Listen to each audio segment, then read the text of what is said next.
Spent hours learning about mixing, but feel like you're not getting anywhere? If you feel overwhelmed right now and you're not really sure where you're going wrong, keep watching, because in this video you're going to learn the only 16 mixing tips that you'll ever need. After teaching almost 1 million musicians about mixing, I can tell you from experience that with just these 16 mixing tips, you can produce music at home that sounds professional and radio ready. But first, be sure to grab the free mixing cheat sheet that will help you to remember and implement these 16 tips. Because the key is in the execution. So if you truly want your music to sound professional, be sure to grab that free cheat sheet. There's a link in the description below or on screen now. Okay, let's dive right in.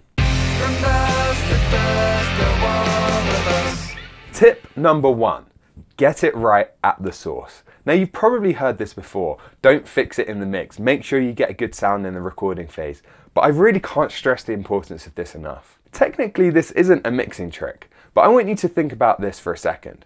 A good track is 80% recording and 20% mixing. It's like a good meal. Start with bad ingredients that are rotting and disgusting and horrible, and no matter how good of a chef you are, the end result isn't going to taste good. Ugh. So if you're recording and mixing the same track, make sure you've got good ingredients. Spend loads of time on the recording phase, put all of your effort there, and then mixing will be easy. Mixing tip number 2 is to get the balance right first. In the same way that 80% of the quality in a final track comes from the recording phase, about 80% of the mix comes from the volume balance. You need to get this right. You need to set a solid foundation and spend 10, 20, 30 minutes on the volume balance alone. And then it's something you're constantly readdressing throughout the mixing process and using automation, because you can never get a perfect balance for the whole song. You need to use automation because in some sections, maybe that guitar's a little too loud. You need to bring it down a bit. So make sure you get a solid balance before you even think about EQ or compression or anything else. Mixing tip number 3, time is of the essence.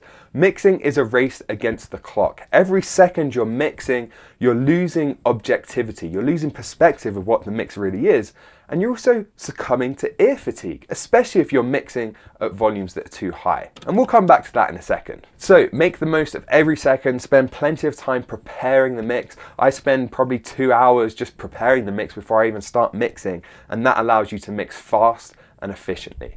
Mixing tip number 4, focus on the key elements. Don't spend an hour EQing, compressing a percussive part, like a tambourine in the background that's low in the mix. Spend most of your time and energy on the overall mix as a whole, on things like mix bus processing, group processing, and then spend loads of time and energy on the vocals, the lead guitar, the snare, the stuff that matters, the stuff that drives the song forward, and the stuff that the listeners focus on. Mixing tip number 5 is to loop the loudest section of the song. This is how I start every mix. So when you're doing that initial volume balance, go to the chorus or the climax. Maybe it's not the chorus, maybe it's a bridge. Just go to the climax of the song, loop that section, and mix that first. Because if you start with a verse or an intro, you can never build from that. If you make the intro sound huge, it can't get any bigger. Whereas if you mix the climax of the song, you loop that, you get your volume balance, you do most of your EQ, your compression, everything while you're looping that loudest section, then it's easy to go back to the other sections, add volume automation, check that everything's working,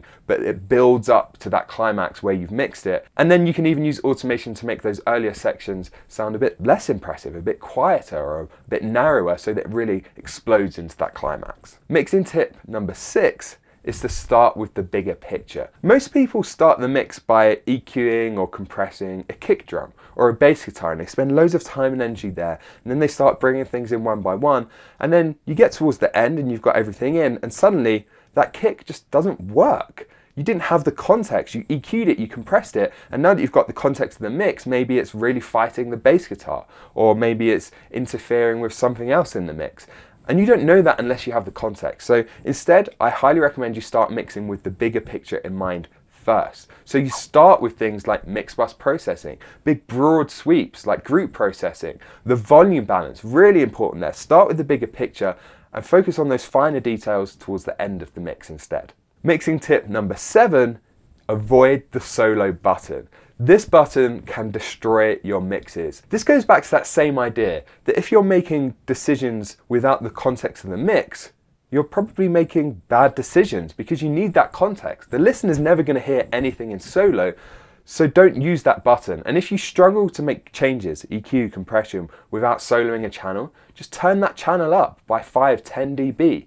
Make your changes, but you still have that context of the mix, and then drop it back down to where it was before. Now, a common complaint here is, well, I just really struggle. I can't do it unless I solo the channel. But if you don't practice this, if you don't try it, then you'll never develop that skill. And this is a great way to develop your hearing. So avoid the solo button. If you're struggling, just turn the channel up instead, because then you can still hear what you're doing, make the decision, but with the context of the mix. Mixing tip number 8 is to have an intention behind every single move. Never do something just for the sake of it. And this is an easy trap to fall into. I see people doing this a lot. Don't just apply compression because you feel you should. And don't just EQ something in a certain way because you saw someone else do it. Have an intention first. The need should come before the action. You should fix, you should be a problem solver. You should notice an issue with the mix. Let's say this kick drum, it's not sticking out enough. Then you go into the EQ and you find the click and you find the beta and you emphasize that so that it's really punching through the mix. You don't go about it the other way. If the kick is already cutting through the mix, it doesn't need EQ. You don't need to emphasize that beta in the upper mid range. You can just leave it. So here are 3 words to help you with this. What, why, how. Go through that process every time you make a decision as a way of practicing this form of intentional mixing. What are you trying to achieve? Are you trying to boost the upper mid range on a vocal? Think about the specifics of that first, and then think about why you're trying to do that. Well, to help it cut through the mix a bit more, to help it sound a bit more emotional. Maybe the vocal sounds a bit dull and you want to make it a bit more exciting, so you're going to boost the upper mids. And then you think how. It's like, okay, well, first I need to find an area in the upper mids that sounds sweet, boost that, move it around a bit, find a sweet spot for that, and then adjust the boost. There you go. What, why, how. And sometimes you don't need what and why, you just need to have one or the other, so remember that. Mixing tip number 9 is to check your moves. So every time you apply a plugin, every time you do something, volume match it. So just the volume so that it's the same volume coming out as going in, and hit that bypass button a few times. So bypass, check the volume, bring it back in, bypass, check the volume. Once you've got the same volume, just click that bypass button a few times and really focus. Shut your eyes and just listen. Okay, does this sound better? And sometimes what I like to do is trick myself. I click it, shut my eyes, click it loads of times until I can't remember if it's bypassed or engaged, and then I decide on what sounds better. Because then you're really using your ears, and you need to check every single move you make. Mixing tip number 10 is to use good reference tracks. I really can't emphasize the importance of referencing enough. If you use reference tracks, and this is just the act of pulling in a professional mix into your DAW or just checking on Spotify, Google Play, comparing your mix to a professional release so you can see where you're going wrong, what you need to do. And when you're doing this, make sure you use 3 or 4 different tracks. You don't want to just use one because then it feels like you're trying to copy it. Use a few in a similar genre and just listen to specific areas of your mix. Focus on the low end. Does my mix have too much low end or not? Okay, adjust. Top end, does it have too much top end? How loud should the snare be? Let's listen to the references. How should I put space around the vocal? Should it be more reverb or more delay? Check your references. It's the shortcut. It's almost like cheating. If you're not doing this already, start doing it right away. Mixing tip number 11 is to mix in mono for the majority of your mix. And what this helps you to do is really create separation with volume balancing and EQ and automation rather than relying on panning. So you have to create space for the vocal in the mix. You have to create space for the kick and the bass. You have to get that relationship really working. You have to make sure there's the snare sticking through without fighting the guitars. All of this stuff you have to do with volume and EQ. And then at the end, towards the end of the mix, once you've pretty much finished and you're getting to the point where it's like, okay, now I need to start applying effects, checking the other sections, applying automation, that's when you start panning. And then it just opens up the whole mix because it's already sounding really clear and separate. And then when you add panning and use LCR panning or 50-50 panning, where you're doing hard left, center or hard right, and maybe in between, then it really opens up the mix. Now to do this, there's normally a plugin in every DAW that has a mono switch on it that you can put on your master fader, on your stereo output, your mix bus. In Logic, it's the gain plugin, it's got a mono switch on it. Most DAWs have a kind of plugin like that. You can just put on your master fader and engage it to go to mono and then bypass it to go back to stereo. Mixing tip number 12 is to listen back on multiple speakers and headphones. Switching speakers or headphones during the mixing process is an easy way to kind of reset your ears, as well as checking your mix on different speaker systems. So different speakers will sound different. You can check it on your Apple headphones, your mixing headphones, then your monitors, and then your computer speakers. And then you're getting a wide range of playback systems, and you can adjust to get a good balance between all of those, and that's going to really help with translation. But also, every time you switch, you're kind of resetting your ears. You're giving yourself a bit of a fresh perspective on the mix. In the same way that it's really important to take regular breaks, I also think it's important to constantly be switching your listening system. Maybe every half hour or so, just check it on a few different speakers, flick to a whole different speaker for half hour, whatever you've got to do, just remember to switch it up. Mixing tip number 13 is to mix at a low volume. This is such a common problem. You need to be mixing at around conversational level, around speaking volume. If you can speak in your studio and someone the other side of the room could hear you, then your monitors are at a good level. Or if you can speak and clearly hear yourself what you're saying, again, it's probably at a good level. But any louder than that is too loud. Now, you can use the volume knob as a tool. Sometimes you want to go loud so you can really hear the low end. Sometimes you want to turn it down so you can focus more on the vocals or see what sticks out at lower volumes. But normally you want to be mixing at a very low conversational level. And then mixing tip number 14 is to take regular breaks. We've already touched on this slightly, but make sure you set a timer that goes off every half hour or so, just to take a quick 5–10 minute break.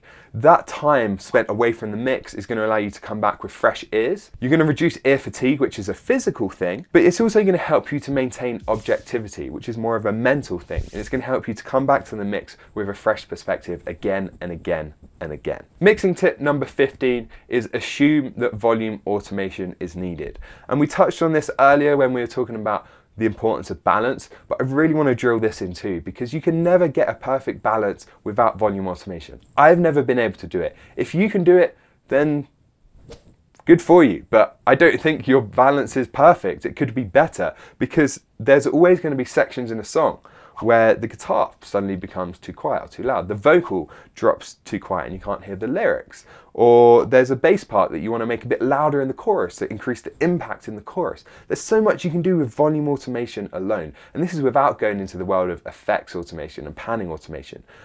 So assume that you will need some kind of volume automation to get a good balance throughout the song. That doesn't mean you have to go through and automate every channel. It just means you need to pay attention to that. When you're going through the different sections to check the volume balance, just listen out for things that are sticking out or too quiet, and then just reduce them for that whole section. It should only take 5 or 10 minutes. And finally, mix tip number 16 is that you don't need expensive plugins. You don't even need to buy any plugins to get a great mix. Every DAW has good stock plugins, and they're just getting better and better and better.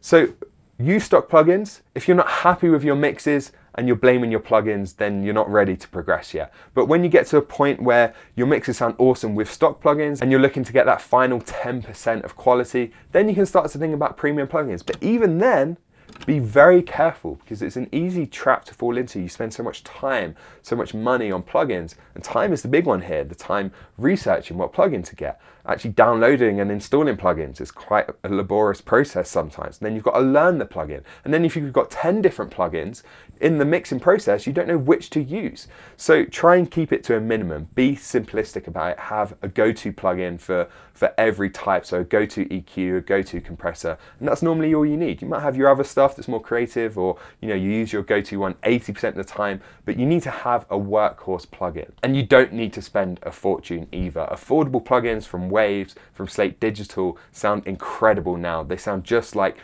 expensive outboard analog equipment that used to cost thousands and thousands just years ago. So there you go, the only 16 mixing tips you'll ever need. Now, this is a lot to remember. You're not going to be able to remember all of this just from watching this video. So I put together a free cheat sheet, a free PDF that you can download, and you can print it, stick it on the wall in your studio, or just read through it before your next few mixing sessions to really internalize this stuff. Because if you want your mixes to sound professional, you want your mixes to sound like the music you hear on the radio, you really need to be practicing this stuff and implementing it in every single mix. So download that cheat sheet. It's completely free. There's a link in the description or on the screen now. And now I want to hear from you. What's your biggest mixing tip? What's a trick that you learned that's your favorite trick to use while mixing that improved your mixes. Share it in the comments below because I'm interested to see if I missed anything, and we can probably help each other out a bit by sharing our favourite mixing tips. So that's all from me. I'll see you next week, and remember, create regardless.